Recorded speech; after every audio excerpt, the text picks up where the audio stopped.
Assalamualaikum warahmatullahi wabarakatuh. Hai sobat guru penyemangat, berjumpa lagi dengan saya Ozi di Guru Penyemangat.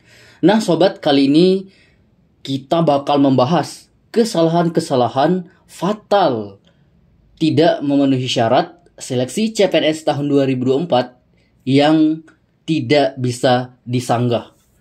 Oke sobat, hari ini ya, mulai dari pagi tadi udah banyak itu berseliweran di media sosial itu teman-teman kita yang ternyata tidak lulus berkas karena ada dokumen-dokumen yang ternyata melanggar atau tidak memenuhi syarat.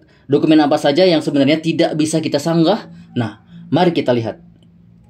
Sobat, ini yang pertama. Tadi barusan sekali sudah subuh ada kasus dari salah satu teman saya, itu dia lapor karena ada keterangan di sini bahwa TMS-nya itu gara-gara materai elektronik mengenai tanda tangan orang tua. Sobat bisa lihat yang di sini, yang di bawah ya, yang di bawah ini. Di sini kalau kita lihat, ini ternyata tanda tangannya tertempel oleh e-materai. Sedangkan menurut peraturan, ada undang-undang hukumnya gitu kan, untuk e-materai yang sah itu tidak boleh mengenai tanda tangan. Jadi apakah yang seperti ini bisa disanggah? Rasanya tidak bisa karena ini adalah kesalahan yang fatal. Karena surat pernyataan ataupun surat lamaran kalau menggunakan e-materai itu tidak boleh menyentuh tanda tangan ataupun tulisan tertentu. Jadi harus di space yang kosong. Begitu ya sobat? Oke, kita lanjut. Yang berikutnya yaitu di sini, teman-teman. Di sini ya sobat, ada alasannya. Mengapa dia TMS? Itu ternyata surat lamaran tidak mencantumkan formasi yang dilamar. Nah, ini juga termasuk salah satu alasan tidak memenuhi syarat yang fatal yang tidak bisa kita sanggah. Kalaupun disanggah, tentu tidak akan mempengaruhi hasil. Karena mengapa? Karena formasinya nggak ada gitu. Misalkan sobat melamar CPNS bidang teknologi di kementerian mana, cuman di sana tidak disebutkan apa jabatan yang dilamar. Jadi harus kita buat. Kalau tidak, maka surat tersebut tidak jelas. Maka itu termasuk kesalahan yang fatal. Oke sobat, selanjutnya. Nah, di sini juga cukup banyak kasus yang saya temui belum lama ini, baru-baru ya, karena baru mulai dari malam tadi kan, formasi pengumuman baru diumumkan. Di sini ada keterangan alasan TMS. Transkrip nilai yang diunggah sungguh tidak bisa terbaca alias blur. Jadi dokumennya itu blur. Maka apakah ini bisa disanggah? Nah, sobat lihat terlebih dahulu, dicek lagi. Coba silakan download, itu kan bisa kita lihat lagi kan dokumennya di akun SSACN. Itu silakan di-download, dilihat lagi dengan seksama. Kalau memang benar tidak bisa terbaca alias blur, maka ini tidak bisa kita sanggah lagi, alias sia-sia kita sanggah. Dia bakal tetap tertolak oleh verifikator. Tapi kalau memang masih bisa terbaca, masih cukup jelas meskipun agak sedikit buram gitu, namun bisa dibaca, maka itu silakan disanggah dengan cara sanggahnya misalkan terima kasih tim verifikator atas pemeriksaan dokumennya, tapi mohon maaf, dokumen yang saya unggah itu sudah memenuhi ketentuan ukuran dengan batas yang sudah ditentukan oleh instansi. Dan dokumen tersebut sudah cukup jelas. Mohon untuk diperiksa kembali. Nah, seperti itu kira-kira untuk melakukan sanggah. Kalau memang dokumennya tidak terlalu blur alias masih bisa terbaca. Oke sobat, kita lanjut yang berikutnya.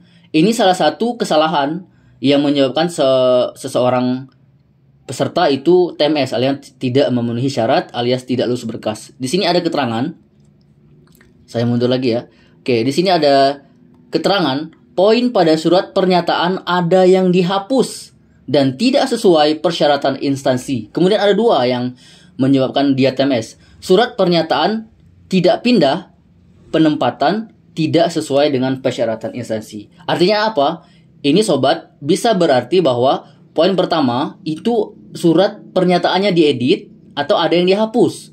Dan yang kedua, kesalahannya itu tidak menggunakan format surat pernyataan yang sesuai dengan instansi tersebut. Misal kita melamar di Kemenak, tapi kita pakai surat pernyataan yang di Pemda mana gitu. Maka itu biasanya tidak sesuai dan tidak sama isi dari atau poin dari surat pernyataan. Maka ini juga termasuk fatal. Namun kalau memang ternyata poinnya benar atau suratnya sama dengan format, itu baru bisa diajukan sanggah. Oke sobat, selanjutnya ya. Selanjutnya ini cukup fatal juga, yaitu di sini ada keterangannya. Alasan TMS yaitu tidak melampirkan sertifikat. Mohon maaf. Oke, yang ini ya.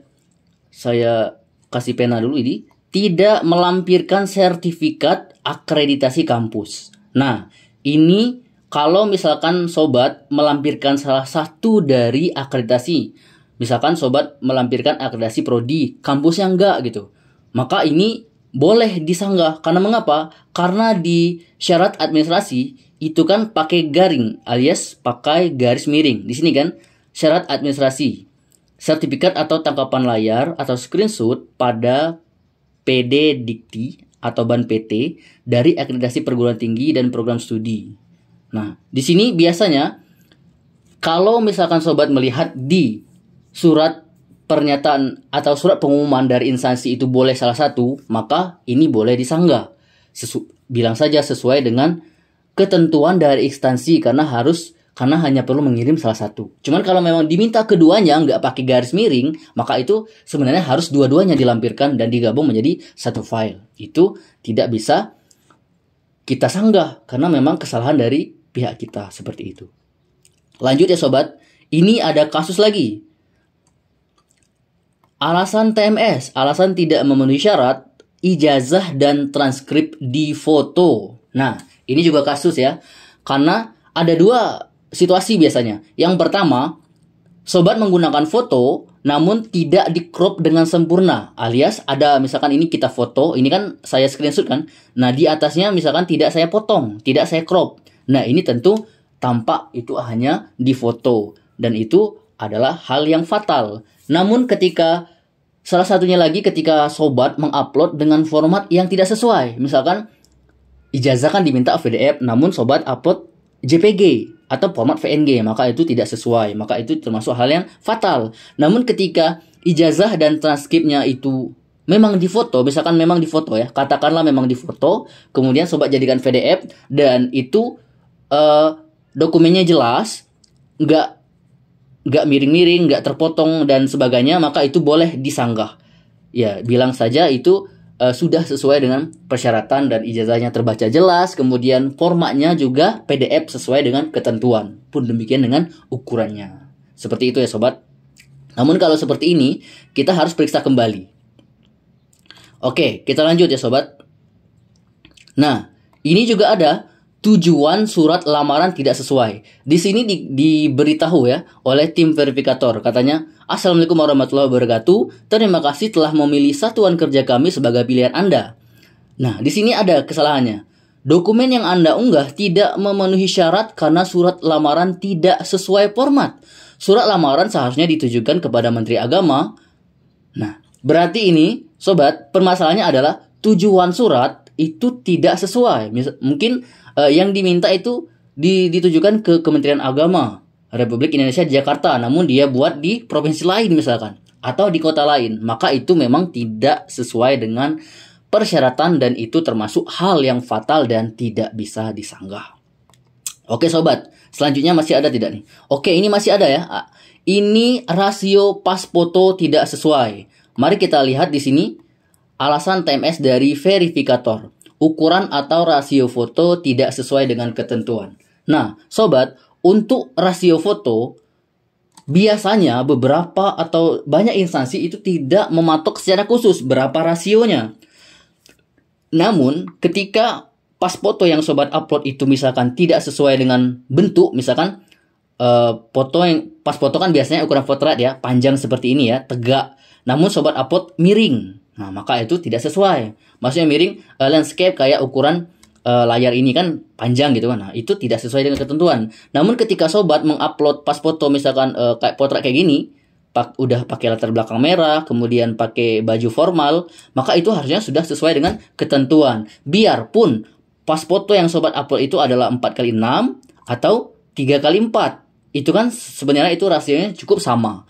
Maka darinya ketika tidak ada ketentuan khusus dari surat pengumuman dari instansi tersebut terkait dengan pendaftaran CPNS, maka ini boleh sobat ajukan sanggah atau banding. Jadi sobat nanti silakan bilang, mohon maaf, terima kasih kepada tim verifikator setelah memeriksa dokumen saya. Namun mohon maaf, pas foto yang saya unggah adalah pas foto terbaru yang menggunakan pakaian formal dengan latar belakang merah dan sudah sesuai dengan ketentuan dari instansi terkait dengan ukuran atau rasio pas foto tersebut. Mohon untuk diperiksa kembali. Nah, ini boleh untuk disanggah kalau memang rasio foto itu tidak, rasio fotonya udah sesuai, pas fotonya udah sesuai, namun memang dianggap TMS oleh tim verifikator. Begitu ya sobat. Ini ada yang terakhir nih, ada satu lagi kita lihat.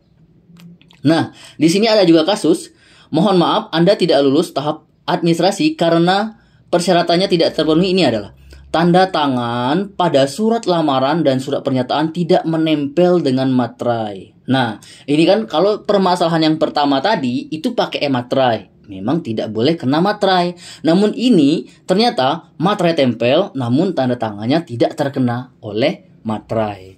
Sobat silakan periksa kembali jika mengalami masalah seperti ini. Kalau memang tidak sama sekali kena materai, maka itu memang tidak bisa disanggah. Namun ketika mungkin ya ada titik atau ujung garis terkena materai, maka itu boleh sobat sampaikan sanggah.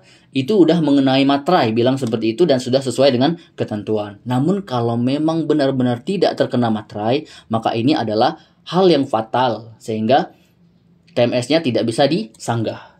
Oke sobat, kiranya itu ya masalah-masalah yang terjadi pada kasus-kasus yang TMS ya dalam proses pendaftaran CPNS. Jadi yang tadi kesalahan-kesalahan fatal itu datangnya dari pihak pendaftar itu sendiri. Namun kalau misalkan pendaftar sudah merasa tidak salah, ketika diperiksa lagi itu benar dokumennya, maka itulah boleh disanggah.